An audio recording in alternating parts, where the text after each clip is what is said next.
Viewers বন্ধুগণ, আজকে ডিম রান্না করতে চলেছি একেবারে মাংসের মতো করে। এর পুরো রেসিপিটা সপ্তশীদাস ব্লগ চ্যানেলে দেওয়া থাকবে।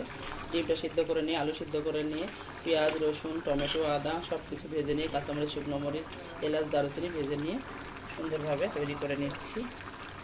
খুব অসাধারণ রেসিপি, মাংসের স্বাদকেও হার মানায়।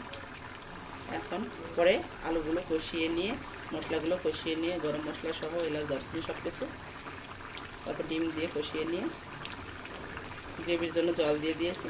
এখন জল শুকিয়ে এসেছে, এখন নামিয়ে নেব ঘি ছড়িয়ে। খুবই সহজে রান্না করা যায়। এই সার্ভিং বোলও নিয়ে নিয়েছি। এখন গরম গরম ভাতের সাথে পরিবেশন করব। একবার খেলে মাংসের স্বাদকেও হার মানাবে, একতলা ভাত সাবার হয়ে যাবে। এভাবে আত্মীয় স্বজন আসলে ঝটপট করে আপনারা এভাবে রান্না করে দিতেই পারেন।